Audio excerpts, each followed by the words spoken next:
Blog Talk Radio.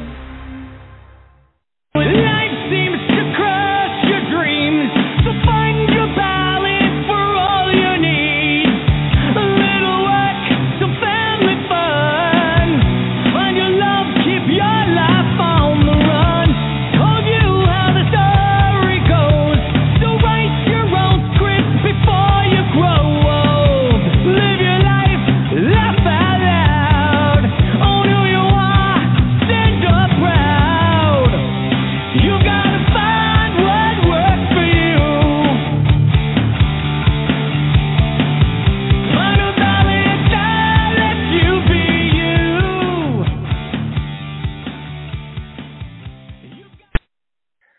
Good evening and welcome to the Star Chamber Show live podcast. It is a great Wednesday evening here in Central Kentucky, ready for episode number 349. As always, thank you to FarCry. Lead guitarist Pete Fry, the great band, gave us permission to use that great intro music to our show. And tonight, this is Steven Zimmer, and I will be joined by the lovely, the vivacious, the wondrous, and mysterious Holly Philippi. And I think Holly's even on right now as I speak. We'll find out. I am. I'm right here. There she is, like a voice out of the ether. Like something coming out from afar, you know. Yes, there she is. That's me. It's always good to hear from Holly, and tonight you're going to get to hear from her a lot. And we're going to have a great guest, and we've got lots of stuff to talk about. One thing I wanted to share with everyone, starting with last week's episode, a couple days after the show airs live, we keep it on Blog Talk Radio to air live for a little bit. But then we are also now cross-posting, and this turned out to be more popular than I even anticipated. We are cross-posting the show on both YouTube and Rumble, both great video channels, but YouTube and Rumble, go subscribe to the 7th Star Press channel, but they are being carried there after they air live, a couple days after, so they'll be put up on the weekends following the live shows.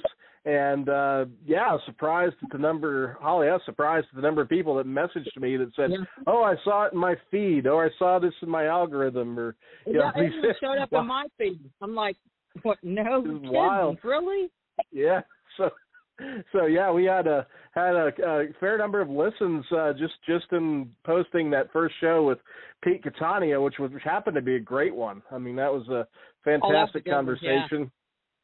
Pete's such a fun guest and a great YouTuber himself. We got to get some other ones. We got to get some other ones up there that we did with like Daker Stoker and Jeff Mudgett. Oh yeah. And, we'll get all those up there too.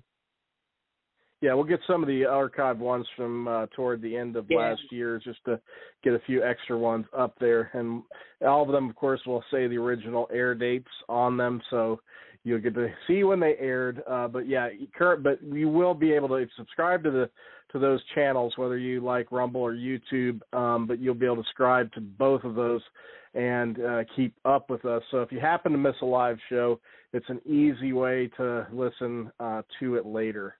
And so that's a bit of good news. To like Blog Talk Radio and all that. It gives you another option. Mm-hmm. And we're also looking into other platforms, such as like Spotify or iTunes and things like that too. We just haven't, got that far yet, but we are going to look into branching out. Yes, it's time after 349 episodes. Yeah, I think it's time. Get out there.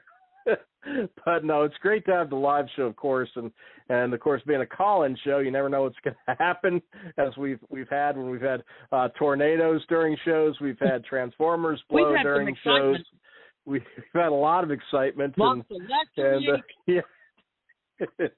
it does get exciting. So yeah, that's something with a live call-in show. So it's always going to be an adventure, and you never know, even what kind of connection you're going to get with a caller. So always exciting. But yeah, we are going to cross-post these shows, and hopefully people will be able to enjoy those extra too. And it's a good way for you all to listen to them again if you do catch the live shows.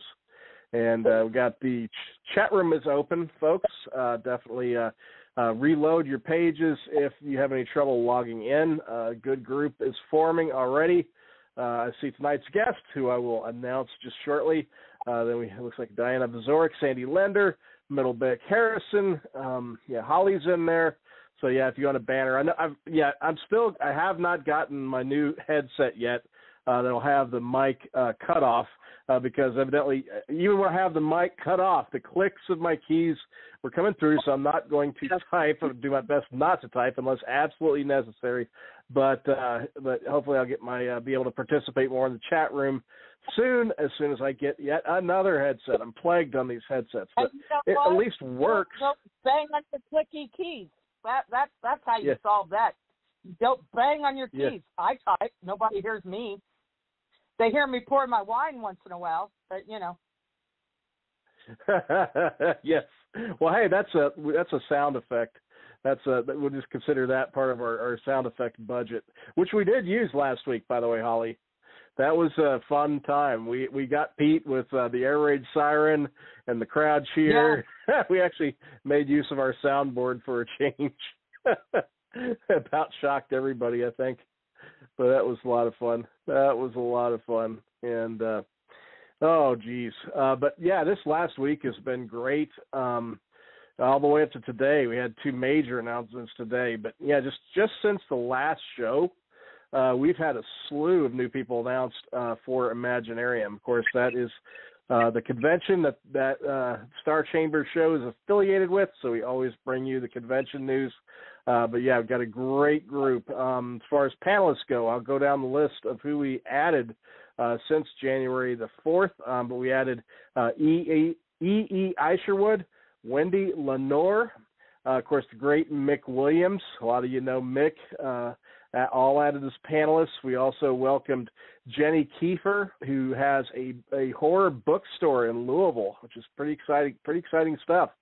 Matt Shore, Paul J. Hoffman for Pathfinder Publishing, and Ryan Chestnut. I'm really excited to have Ryan. He's head of the Video Gaming Alliance, and a great guy as well. But yeah, he's going to be coming up and representing the video game industry. So that's very exciting to have him joining us as a panelist. And then we had some spotlighted guests. We had Elizabeth Donald, of course, the force behind the literary underworld.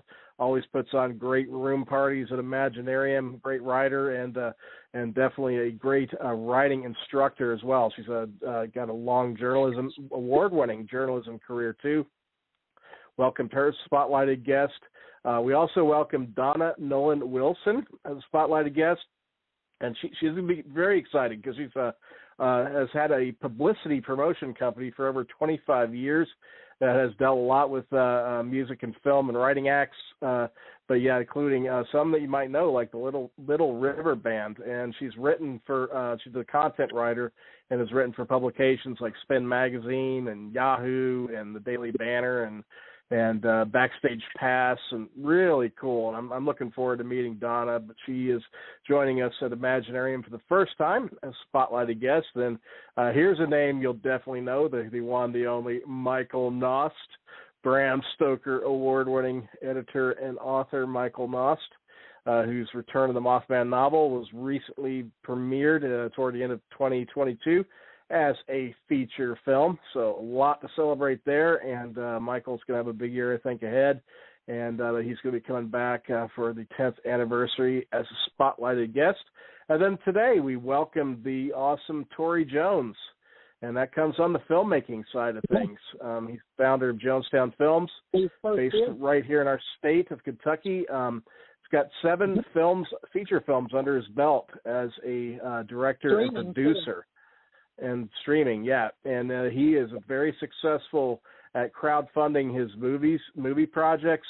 And his debut film was not too long ago. His debut was The Wicked One in 2016. So yeah, he's stayed very busy since then. Yeah, he's got 7 features out there, and he's in the midst of developing several more. But yeah, as you can see, I mean, just to the names that I've given you, I mean, you have people coming from the video gaming industry, filmmaking, great writers, editors, publishers, and E.E. Isherwood just this week, his book hit number 4 in the science fiction category in Amazon, and that is the science fiction category in Amazon, the big category. Yeah, his book hit number 4. So I mean, yeah, I encourage you all, go through these names, browse them, check them out, because we've just got the guest list is just absolutely phenomenal, and it's like every day we've got new applicants coming in, and it's building just beautifully. And but yeah, it gives you an idea, because that all those people I just mentioned, that's just the last week in terms of what's announced. And yeah, we got some more workshops and programming that Holly got in, so it's going to be going up on the site. And yeah, it's looking good. So yeah, I know you're excited, Holly. Yes, I am.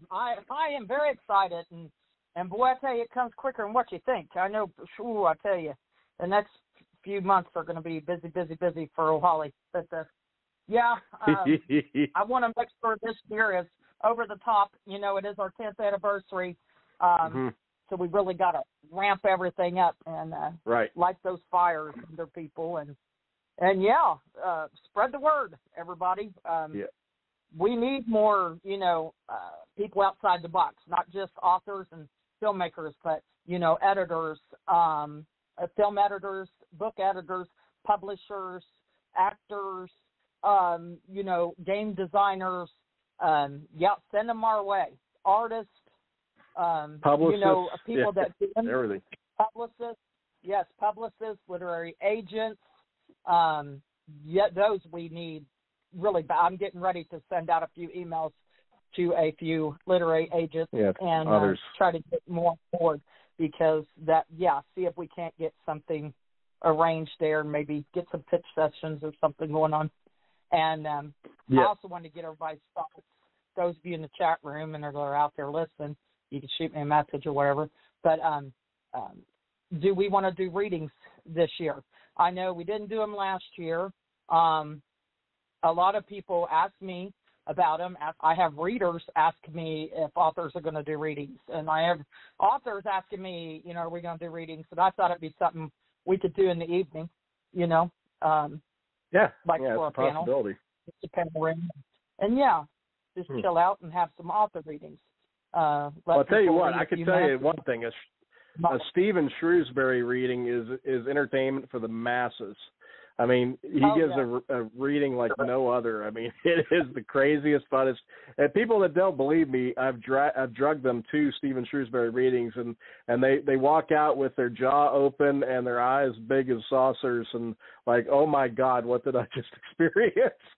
But yeah, if we get some readings, just have to have Shrewsbury definitely involved, because he's putting together this crazy group that's going to be hanging out with him in the Creatives Alley called the Shrews Crew, and it's going to be fun. Carrie Canetsy and Peter Welmerink and Brady Allen, and they're all big, like big people. I mean, Carrie. I mean, she's over 6 feet tall, professional, powerlifter, bodybuilder. And then Brady, and Pete are both big guys. You all know Shrews is. So yeah, this is going to be a very interesting and very. They're going to have a presence. Have to get over, and we're all going to have to get a picture. I'm going to have to go over there and get a picture big presence. It's going to be so fun. So fun. I'm looking forward to that. That's going to be just nuts. But we're getting close to the time to bring our guests aboard, so I guess we should definitely spotlight the folks that brought you tonight's show, and that would be Sandy Lender, the genre blender, and the fine folks at that amazing press, Per Bostet Publications. So first, today we're going to have Sandy's spot run second. And we're going to give you a little bit about Per Bostet first here to shift the order a little bit from last time. So here we go. Per Bostet Publications is a small press based in the Louisville metro area, specializing in speculative fiction and other outside-the-box books. With 40 titles in print and ebook formats and a handful of audiobooks, Per Bostet offers a little bit of everything. Follow the investigations of Private Eye David Blaze and M.B. Dabney's An Untidy Affair, a historical mystery set during the 1985 police bombing of the Move House in Philadelphia. Or join the psychic private investigator Alan Rodriguez in New Mexico in A Handful of Dirt by Janie Franz, as he tries to clear an elderly man wrongfully accused of murder. You can find these titles and more at PerbostetPublications.com, at Amazon, or you can find the press in person at regional events. Perbostet Publications, where timeless tales unfold. Thank you to T. Lee and Sarah, Marion, and, of course, Marion Allen, the great literary triumvirate that run Perbostet, who you will see right up front at Imaginarium. And also who you'll be able to see, of course, is that amazing weaver of words, the genre blender herself, Sandy Lender. And here's a spot for her. The latest release from author Sandy Lender is Book 3 of the Fairy Holiday series titled I Know What Your Vampire Did Last Summer. It's a standalone story in the series, but it's got all the fun, humor, horror, and sweet paranormal romance you'd expect of a Lender-blender vampire satire. Come on down to the Naples Hideaway and Marina for a fun and romancy vacay, but watch out for the Grendwolves and the random femme fatale who thinks she's competing for your vampire's attention. Pick up I Know What Your Vampire Did Last Summer by Sandy Lender today. Thank you, Sandy. You're awesome. And yes, folks, please go out and buy one of her books and show her your appreciation for her support of the show. And without further ado, I'm going to go ahead and get ready to give our customary grand red carpet-like announcement of our guest and bring them aboard. And, of course, tonight we are bringing you one half of the awesome Healing Hands Entertainment. The other half is Missy Goodman. But this is the other half who will be joining us, and she is the author of the international bestseller, Letters to Daniel, 13 times Amazon Top 100 bestseller. She's been published over 30 times and has directed and produced close to 30 film projects, including the breakout hit Letters to Daniel. And she also has well over 100 film festival awards, probably closer to 200. And Letters to Daniel won his first industry-recognized award at the 12th Annual Indie Series Awards for Best Original Song. She's got 6 films in various stages of development right now, including talks of Letters to Daniel remake in India and an opportunity to present a limited series to Lifetime TV. And so by now, I'm sure you know who we're talking about, the one, the only, the amazing, the relentless, the unstoppable, Amy Leigh McCorkle. Yay! And Amy, you should be on. Hello. There you are. Hello. Good to hear you. Hello. Oh, my gosh, quite an intro. I hope I can live up to it. Well, you have a lot on your resume. It really is impressive. Yes, and you are a one, I don't know what you'd say. You're like a 10-man band and one woman, man. I tell you, you have branched out and just accomplished so much, especially this past year. I mean, since COVID, you have been on fire. Yeah, definitely. Really, I mean, it you know, it's like I said, it's the iceberg, right? You see this at the top, but there was all this work. You know, I really feel like the only thing really, my distributor said when I was talking to him, because I was asking for an update on Letters to Daniel, how it was doing streaming-wise, and that they gave us, this hasn't been announced, but we're getting a DVD deal, and you're going to be able to get it online at retailers and stuff like that. And he said, Amy, your hustle is second to none. And really, I think that's my secret weapon. I hustle, I network like crazy. And, yes, you do. And people, I know, like, whenever they, like, I got my first convention invite to, we all know this one, Fandom Fest, but that was when Stephen was attached to it, and he used his connections to get a lot of really cool authors there, and I was lucky enough to get a seat at the table, and basically it was called, the one after my first convention, they called it Sweat Fest. Hold on, let me shut my door. The legendary Sweat Fest. I remember that one well. that was a memory. Yeah, you should be. Glad. That was an adventure. Yes, I remember an author saying, I have found the hottest place in this hotel, and it is right next to my room in the hallway. Like the and they didn't work. Author, it was like everything. The author was in a pool area where the pool was. Yeah. And it was like no air conditioning, no fan, there was nothing, and it was damp and hot, and that don't mix well with books. No, they've torn it we down. Found out. Yeah, they tear it down? Oh my God! Well, I'm actually not sad about that. Oh, yeah, I am not. I am a little sad because my family, when it was better, when it was like a better upkept hotel and it was a Holiday Inn, our family would get a couple of hotel rooms when the water was actually in the pool, and we would bring the food. We would cook the food at home, and then we would bring it to the hotel. We would set it up, and they would let us set it up on a table out there, and everybody and everybody would eat. And if there were other families there who didn't have anyone to eat with, we would invite them to eat with us, and it was kind of really nice. But then it fell on hard times, and we couldn't go there anymore. So. What happens? Bad management. I'll tell you, we'll run a place in no time. We've seen that.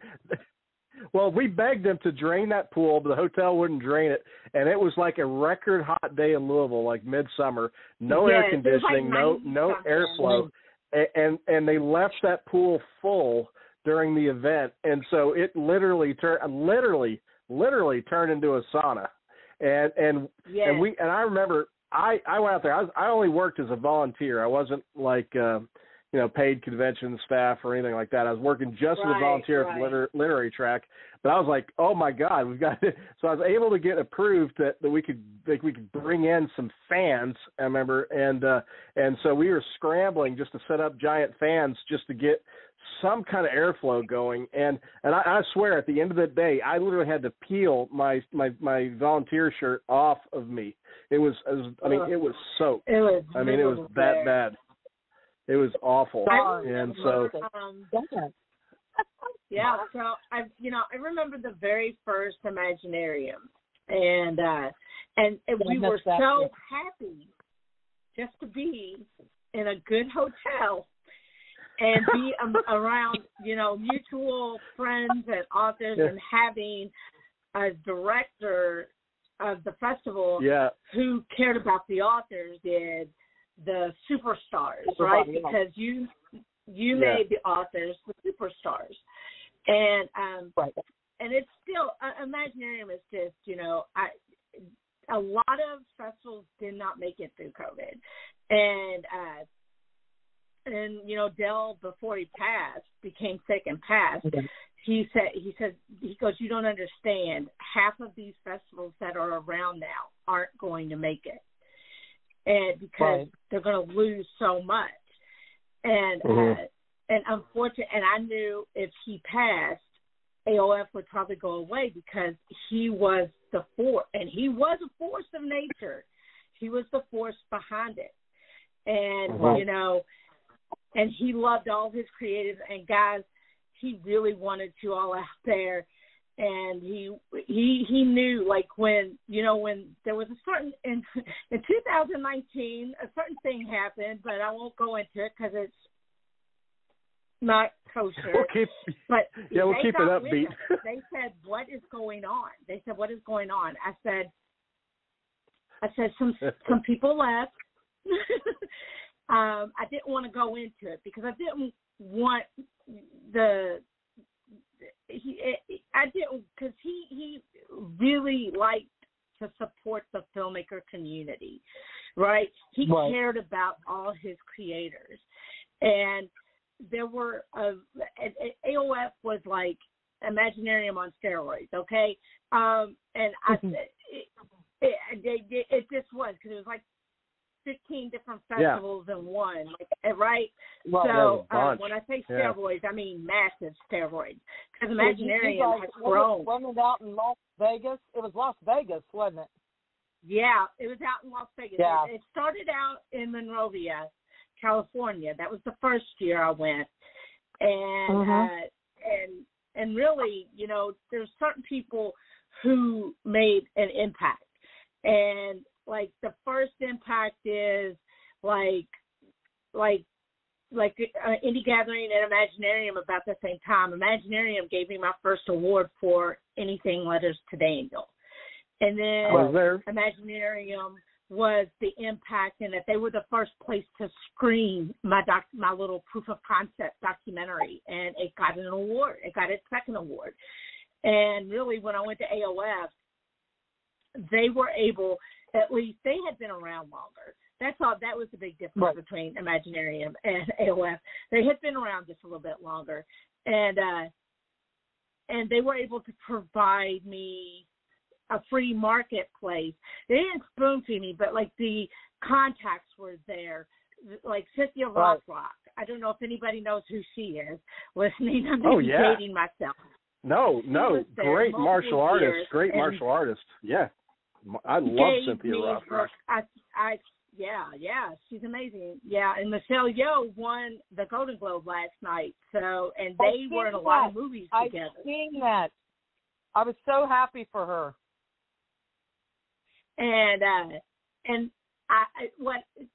the thing about it, like, it's like Imaginarium. Everyone is really approachable, and I'm really proud of what you all have done, because you had a couple of things happen that could have put you under, but you actually turned a corner and grew. And I was like, that made me so excited, and I was I've been struggling with Dale's passing. Like, I've done a lot of art with his imprint on it, and I was just so glad that Tony gave me a December 19th publication date. It published on December 19th, Letters to Matthew, and you can see where most of the book is where I'm dealing with my grief. And having a place to submit it for competition is great. And if I'm not nominated, it doesn't bother me, because I just wanted you all provide. That's what you're starting to do, and that's why I reached out to my publicist. I said, look, I want people in this area who do not have the money, or are too proud to raise the money, or any real life issues, whatever, and they can't make the big trek out west, right? But I'd really like to see Imaginarium grow. Right. And I was like, my publicist is amazing. And I was like, I reached out to her, and she's in Nashville. That's why I reached out to her. If she was in LA, I didn't know if she would be able to come, but she was in Nashville, or she is in Nashville, and she goes, I love Louisville. That's the perfect excuse and reason to go. I can see you, and I can actually. I'm so excited about coming, by the way. And I can't wait to meet her. Right, so excited, and she is like multifaceted, and so she's a publicist, but she's going to be able to speak to many different parts of the industry, whether it be film, I'm writing. excited for that. Yeah, and I've got a ear in my distributor's, a bug in my distributor's ear, but he has to check with Green Apple if he can travel, if they'll give him a stipend to travel, basically. And because I think he's located in Illinois. I thought he was in Cincinnati, but I think he's in like central Illinois. And post-production is like the headquarters is in Florida. Part of post-production is in Ohio, and then he's an acquisition. He's like a content acquisitions executive. So he would be the perfect guy. And he's treated me really, really well. And, like, he's been on top of everything. And as soon as Letters to Daniel dropped, and I just want to take a moment to thank the Imaginarium community for supporting that on the streaming platforms. It is now on Amazon Prime, Freevee, and Roku.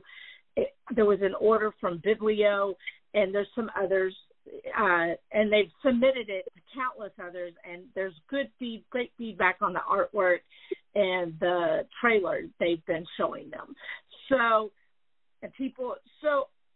And getting the DVD deal only came when the people watched the streaming, watched it on the streaming platforms.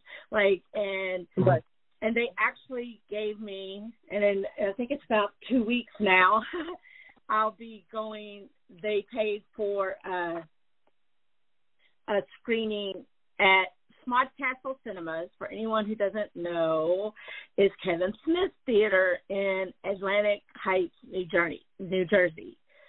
And it's not the Smod Castle podcast cinema. It's an actual movie cinema that he owns with other partners. And so we're getting, usually I had to pay a deposit and all this stuff, but I didn't have to do it this time. I feel like I'm a real filmmaker, you know. Well, you are a real filmmaker. You are. It's not that you're not a real filmmaker if you have to, rent out the theater for a showing, because that's just a different way of getting your media or your movie to the masses. But it's just nice to have someone else pay for it, Right. Yeah. That's always good. So that's I know that. Do that. But it's like, so anyway, what else? I can give you more Letters to Daniel news. It's not just Lifetime TV. I pitched to a entertainment firm/management company called Ramo Law PC, and it's located out in Los Angeles, and they liked the pitch, and so they're reviewing the pilot, and they're preparing to take it out, to package it and take it to the marketplace. So we're going to have other chances to pitch other streamers, networks, stuff like that. So I'm really excited about that. That's awesome. That is fantastic, and I know you've shared this publicly because it's definitely something we mentioned in the intro there. But you also are discussing a possible remake of the film in India. Now, that's interesting. Yes, that's possible, but it's really slow going. And anything in this industry is like hurry up and wait. It would look like, right. So she said, we're doing this, but it may take a long time. So. That's just like my Ramo meeting is like tomorrow. The stuff in India is like going very, very slowly. It's like Yeah. But it's still an opportunity, right? It's still a possibility. It's not a no, but it's just slow going. Right. No, I know. Yeah, I know it takes some time, but it does sound pretty exciting, when you're looking into that, because productions from India are just fantastic. And I've, definitely been talked to a lot of people about, some of the stuff coming out of there and other countries like South Korea and all, some great projects. So, if they get hold of that, that's going to be a good one. And I look forward to that. Yeah. That'd be fun. We're super excited. So what else do you want to know? Well, you've kind of reflected it in this, and I know Holly and I both have watched your progress. And originally, I know you and Missy were having to wear tent hats to do things, but now you've built yourself this great team around you. I mean, you've put different pieces in place, and I'd love for you to share with folks how you've brought this group together now, because, I mean, you've got your publicist, you've got your acquisitions people, you've got, like a manager representation, you've got a lot of folks working with you now. I mean, you've got a real organization. So give us a little overview of your team and how it came together, because I think that's a neat indie success story. So my agent, I don't know if she's still going to be my agent, because I did a pitch of a reality series, like is me and some of my friends training for a marathon and trying to meet our heroes at the same time. And it basically is like a spinoff, a reality series spinoff of Letters to Daniel, but just from a different angle. Mm-hmm. And I won't say who, because I don't know much. The pitch went very, very well, and she was very, very impressed with me. But you know how that goes. So it's not, till the check is signed in the mail and clears the bank, nothing's a sure thing. So right. Yeah, I know how that goes. Amen. Yeah. But people, we hear a lot of false promises. Yeah, you can't always, trust everything. But once you get that money flow, it's like, oh, okay, this is really happening. Yes, it's happening. I don't know what that's from, but we go around saying, me and Missy go around saying it all the time. It's happening. Yeah, but what I did was, kissed a lot of frogs. Is what I did. From basically the way I built my filmmaking, because first I knew I would have to it became clear. No one wants to give you money to make your first movie, especially if it's a drama and it's female-led. Okay?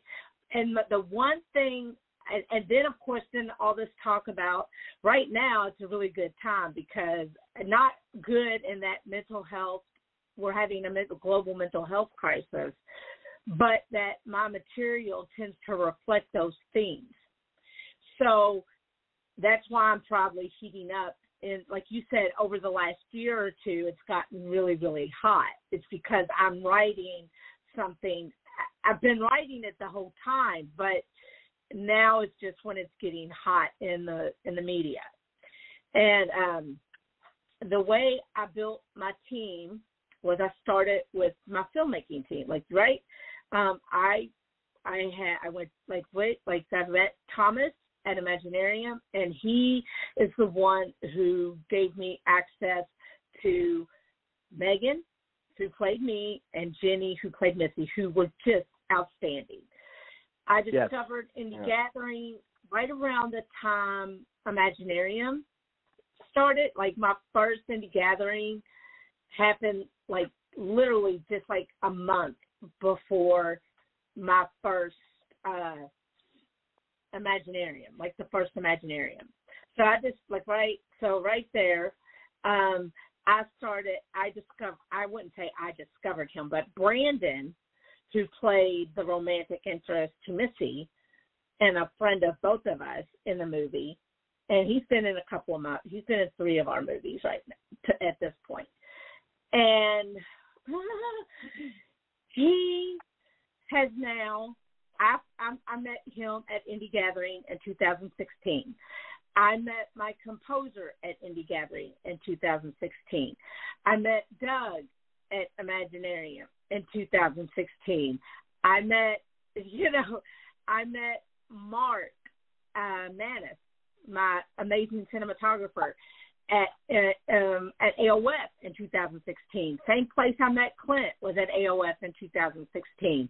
Of course, I knew you all, and I met you guys. I met Steven back in 2011, and then I met Holly in 2012 or 2000. I don't know when. 2014, 2015.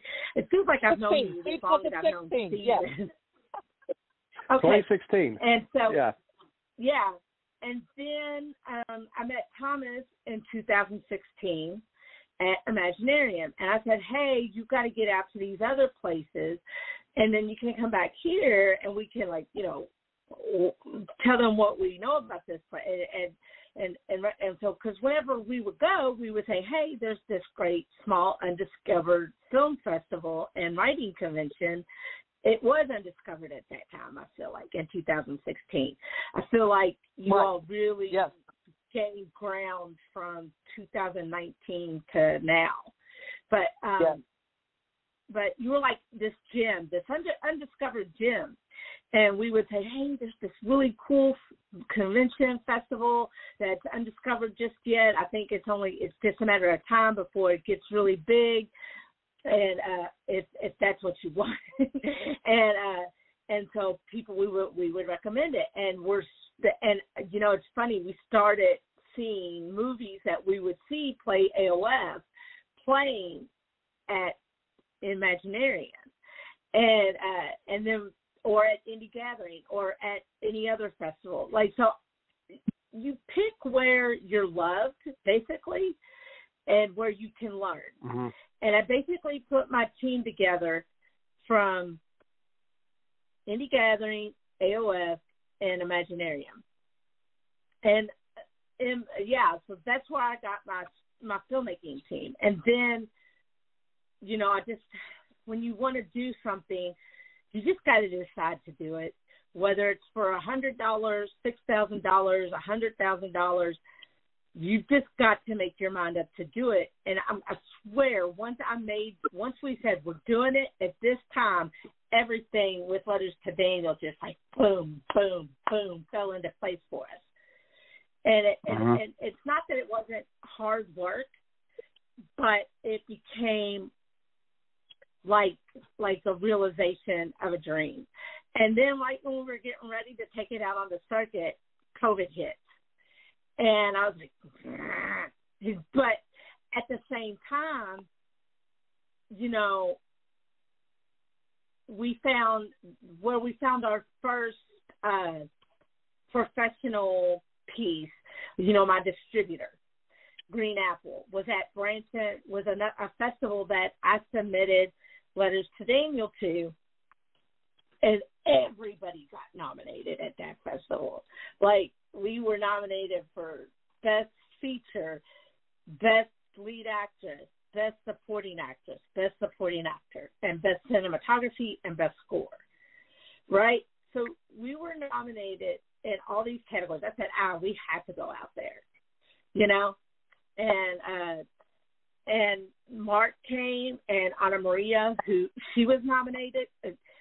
Not Jenny was nominated. Anna Maria was nominated there.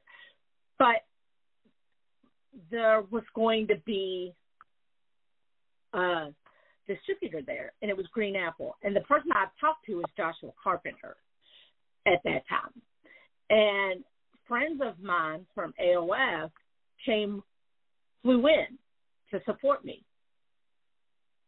And that was Lorraine and Annabelle Monroe. And every day we're talking to Dell. And in April of 2021, and right before we went, we said we couldn't do the pitch when he was going to be doing it. So I said, Deborah, that's the festival director of Branson. I said, can we get 5 minutes? Can we get a coffee with them, with Joshua Friday? Because they're going to be flying. Lorraine and Annabelle are going to be flying back out to L.A. whenever the festival, they weren't even able to stay for the awards ceremony. They flew out specifically to help me pitch. And as we're talking, we shut the whole, we were at Chili's so long. It went from a coffee to dinner to they're sweeping the floor, and we realized it's closing time. He says, I want your movie. And he took it, and you got to be careful because, there's distributors tend to not be nice people. They tend to be really slippery, let me just say, right? So you got to always be watching. But Joshua was good to his word. I signed the contract. I didn't have to pay setup fees, right? There was no money coming out of my pocket there was setup fees, but it came out of the royalties, right? So that and the cost of the royalties, I don't want to get into my contract, but it was not a big number. Not the royalties, but the setup fees were reasonable. Like I had both Dell and Annabelle read these because these are people that I respect tremendously in the industry. Like Annabelle had been a star in Germany to some degree. Like the German version of Quentin Tarantino there discovered her. And then he encouraged her to come to America and pursue a career. And she's had so many close calls. Like she was one of the victims in the American version of The Girl with the Dragon Tattoo, and it got cut. Oh wow! I was like, oh, that's so she knows what she's doing. Dell, I trusted. They looked over the contract. I had it vetted because I had kissed so many frogs. Right. I didn't want to kiss a frog with my baby on the line, right? And they said this is a good this is for your first movie, and it's your first contract. This is a really solid contract. And I said okay, and I signed it, and I really didn't know the process, and I was afraid to bug people, and it was real silent. But I didn't realize this, but Joshua was preparing to leave Green Apple. Well, he said, stay on this thread. And I said, I finally was able to get the file in the format they needed it. Thank God for Clint Gage. I love him. I still talk to him. I always get advice from him. He's a fantastic editor and filmmaker. He's on his way shooting to the top too. So, but he got the file to me. I finally they wanted me to email it in this portal, but I didn't have a real PC. I just had a Google Chromebook. So I said, listen, I've got it on an external hard drive. Can I mail this to you? Because the file was like 500 and something gigabytes or something. Like it was like huge, okay? And I send it to them, and they get it in the right codec. I hand them the trailer, and we start talking back and forth. And once Cole came on board, everything sped up because I was getting radio silence, and I didn't know how to deal with that.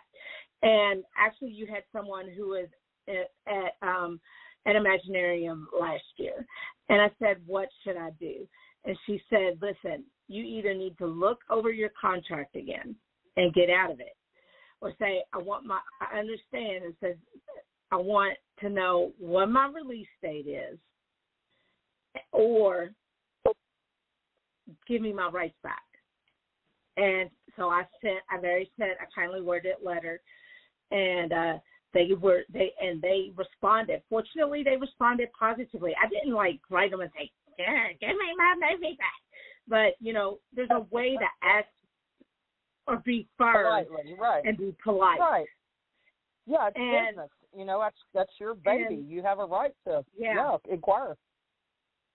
But But when I got my artwork, I was like dumbstruck. I was like, it's like when you get a book cover, you never know what your book cover is going to be, right? You can't ever be 100% sure. And if you're dealing with because indie, you have a little more control. But if you go to a main, one of the big four publishers, right? Yeah. You don't get a say. Maybe there's a conversation, but once you get your cover, you don't get to say, will you change this? Will you change that? It doesn't happen. No. And I loved my artwork that we originally had designed for Letters to Daniel. I knew if they didn't like it or they didn't think it would be as good to market, then they did the artwork. And I was like, right. I was just like, holy crap, I won the lottery, It's like, and always be grateful. And actually, I've talked to Cole like once a week, you know, or when I need something. By talk, I mean oftentimes it's just emailing and staying on top of them, because you realize, you know, they're busy people. I'm not the only, you know, filmmaker, but he says I'm his hard work. He goes, Amy, to be honest, if I had all my filmmakers were like you, my life would be a lot easier. Right. And, yes, and you are it's like so he says persistent, and that pays off in the long run. Persistence does pay off. Mm-hmm. Yeah, Absolutely. and you know, basically, I went to Branson, was brave enough to ask for a, you know, but I didn't do it in front of everybody, right? I didn't like in front of the other filmmakers. I missed the screening of my movie at Branson, but I got what I needed. You know, I came there for what I needed, and then when Megan won, it was just like the cherry on top of a very sweet sundae. Because the idea is to sell your movie and to get it out to the public. And for everybody who took a picture of themselves watching my movie, thank you. It is very good for the ego. I love seeing those pictures of everybody, of my friends and people who I didn't even know. They would send me in direct message. They would send me pictures of them watching my movie. And I was at the hotel. I got a hotel room to watch the Golden Globes, because usually the kids are over here at night, and they don't watch the Golden Globes. They watch cartoons. But this person, he goes, so what's the name of your movie? And I said, Letters to Daniel. He goes, that's kind of a famous movie, isn't it? And I was like, nice. I guess if he recognizes the maintenance man from the hotel knows the name of your movie, you're doing something right. Yes, that's awesome. Yeah. Then the way I found my manager, or my current agent, was through LinkedIn. It was a polite email. I'm all about LinkedIn. LinkedIn again for the win. Email. All right. Yeah.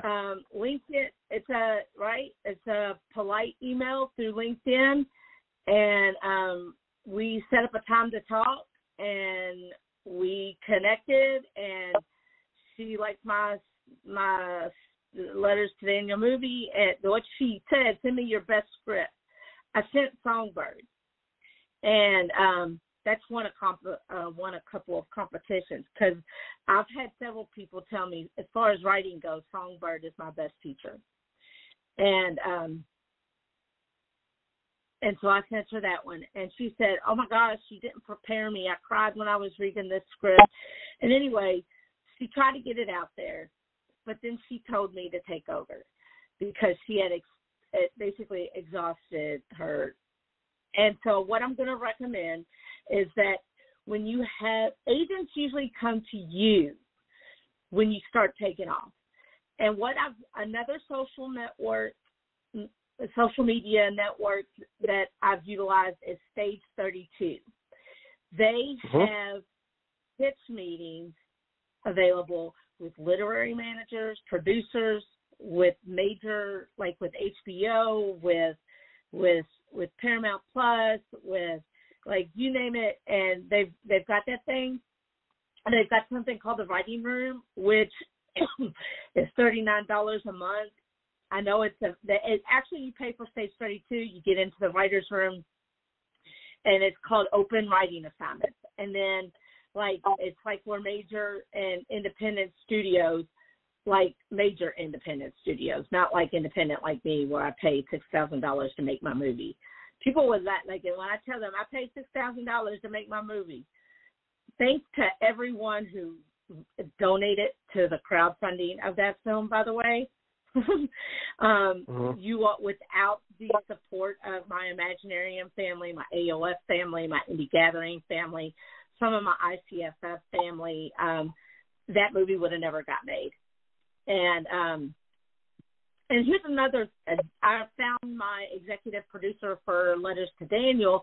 I paid for an individual's drink, and he goes, if you'll buy Ross, he says Peter says only his mother calls him by Peter. So Ross, he said, just get me some French fries. By the end of the conversation, Ross gave me the name Aaron Allen. You all know him. He loves Imaginarium. Yeah. And yes.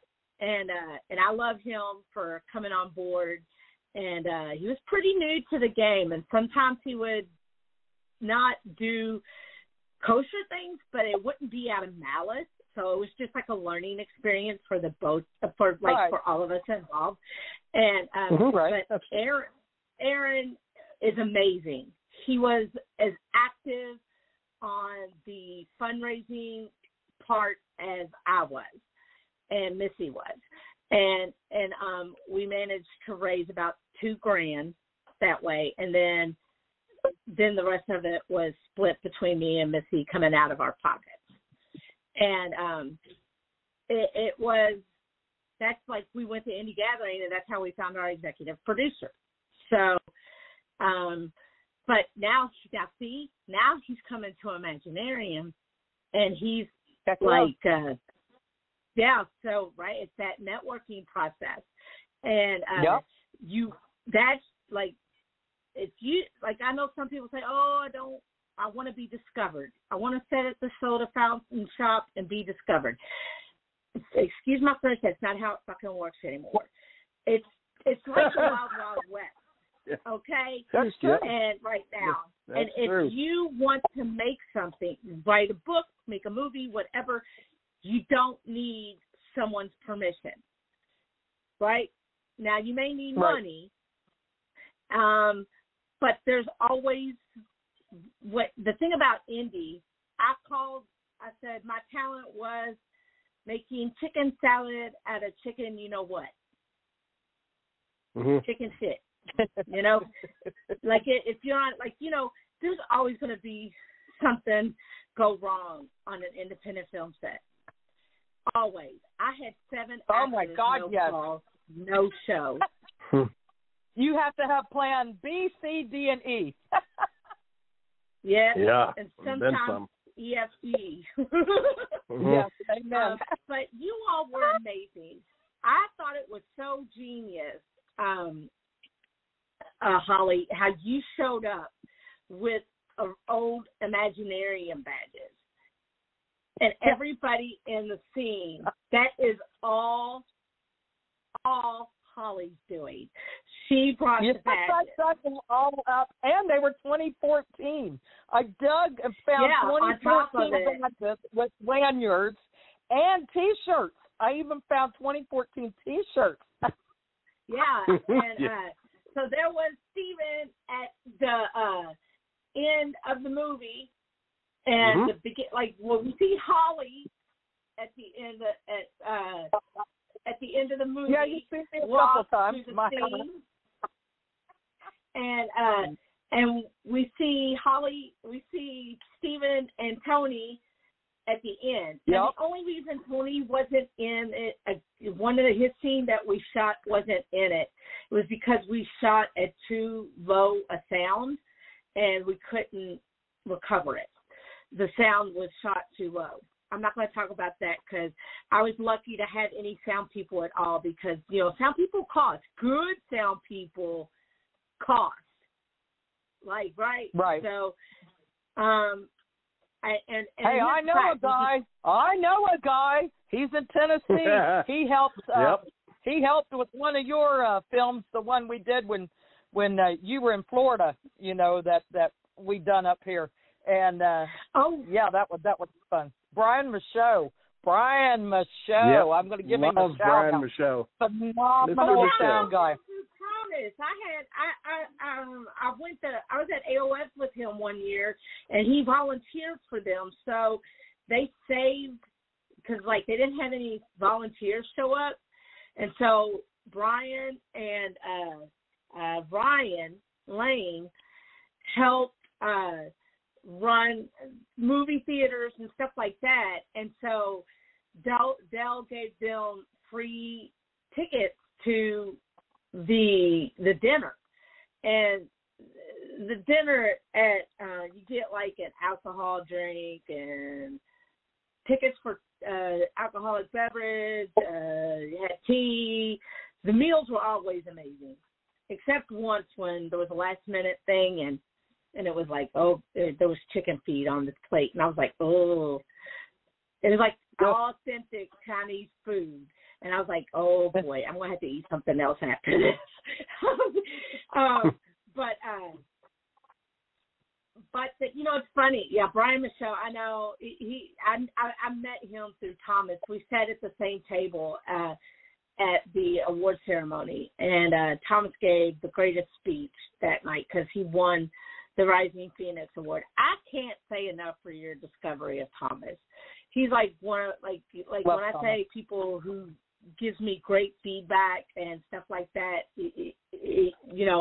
that's my favorite network person I've met. Like, I love everybody at Imaginarium, but I can't say enough nice things about Thomas. Yeah, he's a great dude, man. He's love awesome. Thomas. Yeah, he's one of our favorites for sure. And when I found I knew I was at a point where I couldn't do all my own advertising anymore. I needed someone to kind of help me. And I reached out to Donna, and I found her on Facebook. Now, she said she usually doesn't pay attention to her Facebook, like when people reach out, because, people say they're bigger than they are. And I try not to do that. I try to showcase what I'm really good at, which is the writing and my Letters to Daniel project. And I'm proud of all my work. But that's like what I'm like, that and Breaking Through are probably the ones I'm like really, really proud of as my growth as a filmmaker. And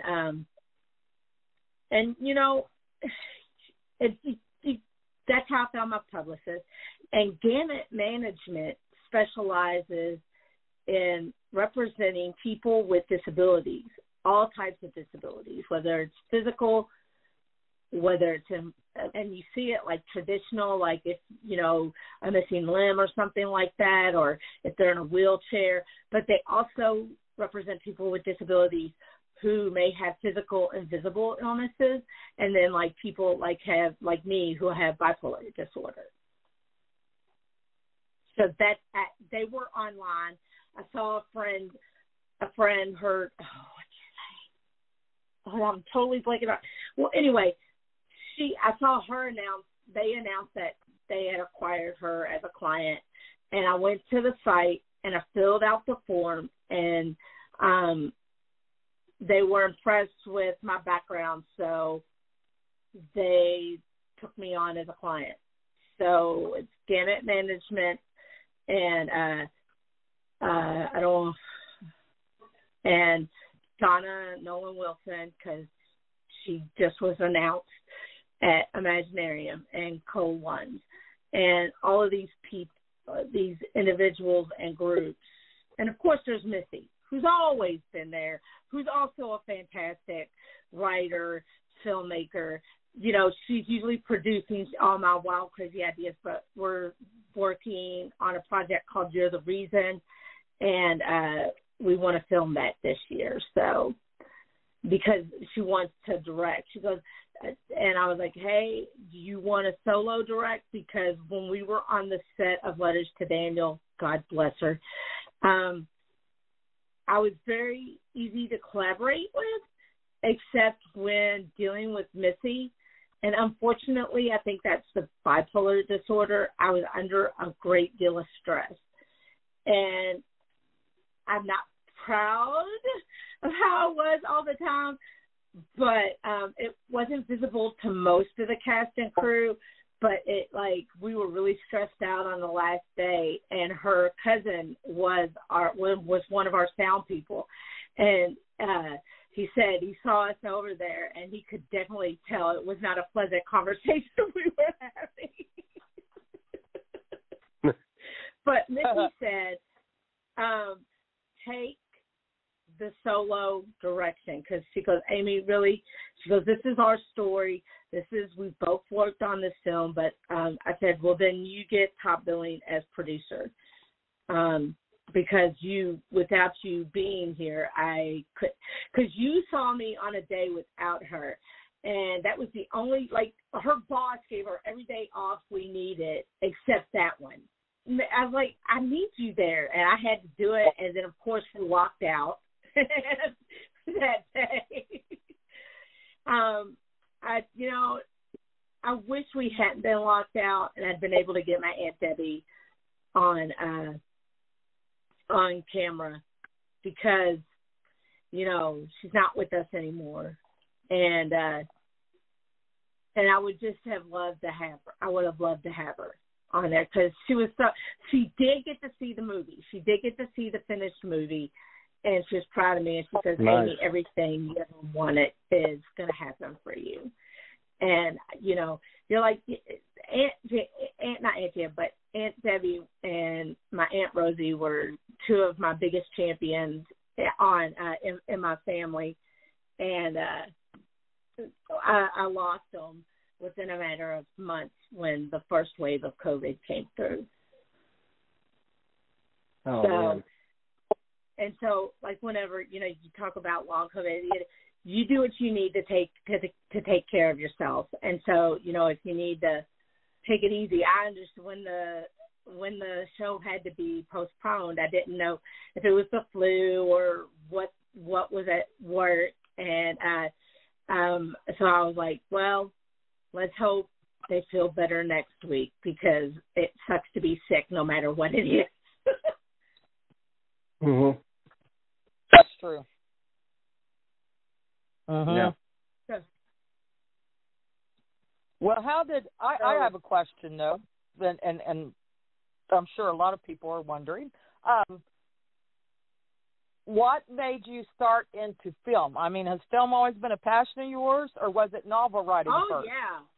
When I went to college, what comes first, the egg or the chicken? I've always written. Like, when I was 5 years old, I was in the Success Program.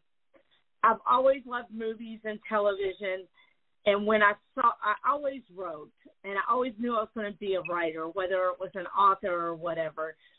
And then I saw two movies which absolutely cemented that I would try, or at least try to get into the movies, even though I had no idea how I was going to do it from Kentucky with no money. Last of the Mohicans, directed by Michael Mann, and Great I movie. love that movie. Yes, I hate that book. I tried to read that book. I was bored as crap reading that book. I've never read the book. It's very popular, but I like the way Michael Mann fashioned it almost as an action-adventure romance, and it's like a historical action-adventure romance, and me and my dad went and saw it, and I'm sitting there, and it's just, you have that experience. Like, I saw it like 3 times while it was at the theater, at the Village 8. Wow. And the Village 8 doesn't exist anymore. And so then I saw a movie on video, which I had wanted to see at the movie theater. And Kenneth Branagh's Dead Again. And Scott Frank wrote the screenplay for it.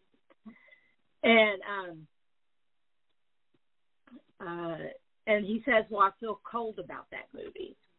And I didn't understand that. I said, how? And Tim Burton said the same thing about the first Batman movie. And I said, how can you feel cold about something you created? And you realize it's not like writing a book, right, where you're pretty much in charge the whole way. You're not in charge, like you're collaborating with an editor, but that's only one other person.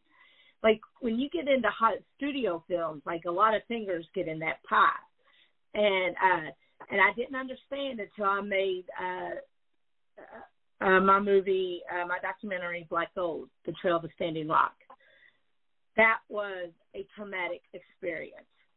My editors, there was a person on board whose husband, I won't get too far into it, but who passed away suddenly, like unexpectedly, while we were filming that movie. And I'm not in communication with them anymore, but when my editors wouldn't do what I was telling them to do, like when we were going over the review process, I said, you need to put this and this and this in here, or this movie doesn't have a premise, this movie doesn't have an argument to make, you need to put this there. And they wouldn't do it. It took me, I had to get the producer, not the producer, but I had to get this person to tell them to do it. And when I was done with the movie, I was done with all of them, right? Wow. I supported, I won't say their names because they're not bad people, okay? It was just a traumatic experience. It was just a big learning curve, right, for me. And I had never collaborated with that many people. And it was like me not knowing how, them not knowing how. But it actually, what the amazing thing is it turned out to be probably my most ambitious movie to that point, and my best movie to that point. And it's definitely probably the best document. Next to Breaking Through, it's the best documentary I've ever directed. And the odd thing was we won Best Editing Documentary at AOS that year. So, you never know how people are going to receive it. And I love the movie now when I watch it, and I could do an update on it because the way it ended is not the way the case ended, going on over a couple of years. And I submitted it to you all this year, to Imaginarium this year, and hope if by some chance the judges like it enough to make it a selection, I am very excited about standing up and giving an update because it ends very sad. It had a terrible ending, like not terrible in production value ending, but like just emotionally, you are gut punched at the end. And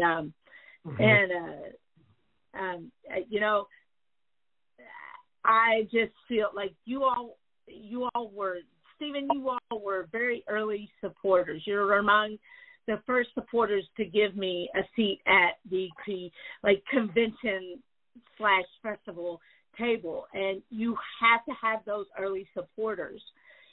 And I got to a point where I was traveling a lot and I couldn't sponsor as much. And now I feel like, okay, now I'm really pumped about sponsoring this year because I feel like it's growing to the point where people can come in, where young people can come in and just like, I want them to have the same opportunities I had, and and having it close to home, supporting something to have it close to home. So I'm really hoping Cole gets back to me and says, hey, they're letting me travel. So fingers crossed. Fingers crossed, yeah. Well, speaking of opportunities, Amy, one of the cool things that's happened to you, and I thought it was awesome, and Holly and I have talked about it, but you got a chance to meet the Kevin Smith, yes, the famous fellow that's a director, writer, and behind iconic movies like Clerks, and you got a video, an audio blurb, which praised your book, and that's not an easy thing to get. I'd like you to share a little bit about that experience because you got to meet him. You got an endorsement of your book from him, an actual audio clip, and I thought that was pretty awesome. We need to get this back to Imaginarium someday. Yeah, you tell him to come out and see us. Okay, so they gave us very strict instructions on what we could do, what we could ask, what we were allowed to do, because we were going into his home, and it was me and 7 other Kevin Smith fans, basically super fans. You had to be vetted first of all, and there's this thing, this level. He called it the Golden Calves. We're called Golden Calves, which cracks me up because the Golden Calves, which was, but you had to be vetted, and then you had to pay it's part of that Kevin Smith Club, and it's one of the levels, and I figured this was like a once in a lifetime thing.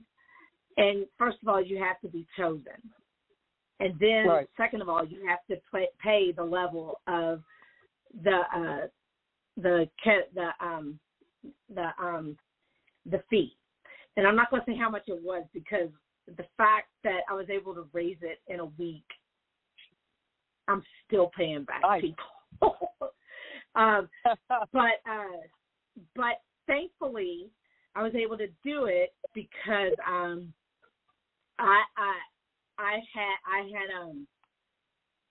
had a voucher at Southwest, and no, I know what I did. I rode Spirit, and they allow you to So, and Andrew and James let me stay at their house for, it was basically just go out there and then go the next day, then turn around and come back. And so I went to his house. I took an Uber, and his house, I won't say where his house, it's in Hollywood, basically. Well, one of them, anyway. It used to be Ben Affleck's house. That's his major claim to fame. If you ever read anything written by him, he's got hilarious stories about that. So I went in, and I thought, am I going to be the only girl here? But there were two other women. And so we sat at the table, and we had a vegetarian dinner. He made homemade hummus. Oh, my God, it was the best hummus ever. He had little containers of it. For all of us had our own individual containers of it. And we sat there, and we got led up the stairs. And Joshua was recording everything. And I'm climbing up these steps. Oh, my God, there must have been 100 steps in that house. I get up to the top, and I'm out of breath and start coughing and retching. I'm like, please, dear God, do not put this on your website. But they gave me something to drink, and he talked to us a little bit at his bar, and at the tape, and he talked to all of us one-on-one, and he's so nice. He's like one of those, he's like, you know how they say, sometimes when you meet your heroes, it's glad you met them, but you're glad you don't ever have to talk to them again. But it was he's so sweet, and he's so kind. And I think I was the only one not smoking pot there. And he gave us all pot, right? He gave us all free weed, and I was like, I can't take this on the plane with me. They will stop me. Yeah. The dogs will sniff me out. That's but it was just really incredible. He set us all down, and then he records this thing of him giving a speech, and he opens the speech with, "Don't steal my shit."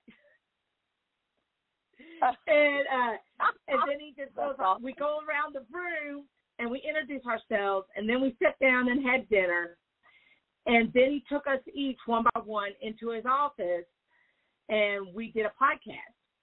And the podcast is available on that Kevin Smith Club's website. And and I was talking. He asked me what I did. I said, well, I'm a filmmaker, and I did this, and I do that. And I said, I've got a book coming out called Letters to Matthew, and I'm trying to get Daniel Craig to blurb it. He goes, what? I said, it's part of a trilogy, because I signed a contract with Tony from Imaginarium to make Letters to Matthew the follow-up. And it wasn't out yet.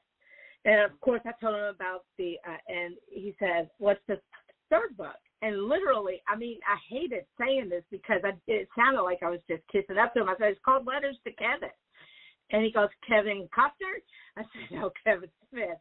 And he said, well, I blurred that shit all over the place. He goes, I said, send you a cease and desist order. And then we all laughed. And he goes, no, I'm going to blur it for you. And when That's we amazing. went back, and we went back downstairs, and he got my recorder up on my phone, and he just blurred it right there in his living room. That's awesome. And that's how that happened. Yeah. And if anybody's interested in that experience, I don't know what they are doing, multiple dinners, and he's loving owning the theater and everything. It's just, that was a magical experience meeting Kevin Smith. I had a hard time navigating the steps back down for different reasons because my equilibrium was off. And right. And he helped me down the steps. And when I was going to get in my Uber, because he waited out there with us, because it was dark outside. It was like after midnight. It was like 1 or 2 in the morning. And oh my God, it was an incredible experience. I made friends with a couple of people. It's like being around, it's like being at Imaginarium around like-minded people. Right. And he helped me in the car, and I was putting my stuff because he gave us a bunch of free stuff and like merchandise. And he gave me a hug, and he said, "You're a breath of you're a ray of sunshine." And and then I know he's so. I mean, it was a really cool. Yeah. Well, it's awesome that he's got the celebrity hood that he does, but yet he's still a good person. He's still a nice person. That speaks a lot. He remembers being that person. He remembers being that person who says, "Oh, hey, you're Kevin Smith." You don't forget where he come from. Yeah. Exactly. His wife was talking to us, and it says he is as sweet and as kind and as and she's going on, and she goes, and I'm telling the truth because I'm a bitch.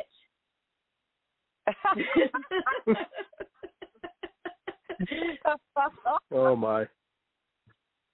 That's great. No, you also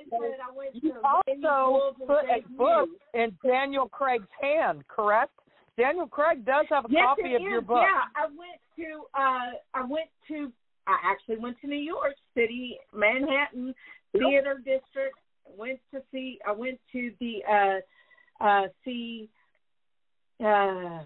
Macbeth, and I got my book and movie into his hands. Now, what he thinks of it, if he loved it, he seemed excited to get it, according to the guard that took it back to him. I had one guard go, "No, I'm not going to do that." And then another guard said, his name is, I'll never forget it, his name is Chris, and he said, "Here, let me go ask his bodyguard if he'll take it back to Daniel." And he went back there and was talking about it, and Daniel got excited. Chris told him what the book was about, and it was just, that was a magical experience too. My first trip up to New York was a magical experience. Then I got to see him in person with Stephen Colbert in October. That was another cool experience. I had a lot of dream come true stuff happen last year. I haven't gotten to meet him face to face, but knowing I've been trying since the blog to get his attention. So that was kind of magical. So this whole last year. You will. No, you will. You are persistent enough, and you will. Yeah. There's no doubt in my mind. No doubt. Nope. The universe works around with you. Yes, it does. You will. Because you don't give up. And that's the thing. Nope. It's tenacious. A lot of hard work. Yeah. And you got to scrape and you got to scrounge and it's a very few. Letters to Daniel hit the #1 spot in the U.S., Canada, and Australia when the movie dropped. Like, everybody checked out the memoir, and it re-entered the top 100. It hit number 1 in 3 countries. And then Letters to Matthew debuted as the number 1 hot new release in bipolar ebooks. So it's been a good. Last year was a very good year. Fantastic. Well, now, that of course, is awesome. Imaginarium. Yes. That was it's going to be a big year. I got one thing here. What is your best advice for a filmmaker that's just starting or thinking about starting? What is your number one best advice? Based on what you've learned. Just do it. I mean, it's going to sound crazy, but just do it. Just make up your mind to do it, and then put the work in. It may not happen overnight, but there's no one way to skin a cat, right? Nobody wants to skin a cat. Let me just put that way, because I've got a rescue. But there is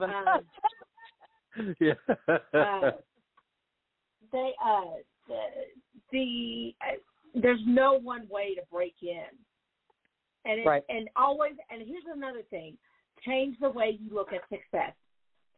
In 2011, you realize it is the 11th anniversary of my first book being published by a legitimate publisher. Right. And it's the 10-year anniversary. It is now in February, it will be the 10-year anniversary of Letters to Daniel starting with the blog. Wow. So it takes time. Every success you make, no matter how big or how small, and no matter how much grief you get for celebrating it, celebrate it, because there are no guarantees in the creative field. So let's say you finish your book. Treat yourself out to a nice dinner. You get published. Tell everybody about it. And don't be afraid.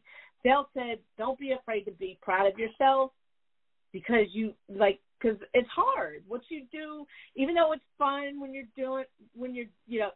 there's hard times, but if you don't have to, I'm not preaching to stay positive all the time, because nobody can stay positive all the time. They would get on my freaking nerves. But when you look at your work, be disciplined and just go for it, because you don't need permission. Yeah, that's what I'm saying, Kenzie. Everybody's path is different. Yes. Mm-hmm. Yes. Absolutely. That is true. Well, Amy, we are coming up on about a minute and a half in the show, so let's go ahead and give you an opportunity to tell folks where to find you, connect with you, and your wonderful creative path. Okay. I am on Twitter as Amy L. McCorkle, on Facebook as Amy Leigh McCorkle. I'm on Instagram as Letters to Daniel. I'm on LinkedIn as Amy McCorkle. And all my books are on at least Amazon, but I'm also on online retailers. Some of my books are on online retailers. And Letters to Daniel is available right now on Amazon Prime, Freevee, Roku, and Biblio. So yes, that is awesome. Well, thank you, Amy, for joining us tonight. It has been great. Your stories have been awesome and entertaining and fantastic, and definitely you're an inspiration to all of us. And I wish you a great year ahead. And thanks for joining us tonight. Okay, well, thanks for having me. You're welcome. And Holly, do you want to do the closing honors? I sure can. Thank you, Amy, for joining us. And don't be a stranger. Definitely have to have you on again with all your good updates and see what you're working on next. It's very exciting. Join us next week, same time, Wednesday night, 9 p.m. Eastern Standard Time, for another great show. And learn a few things, be entertained, and we'll talk to you then. Good night, all.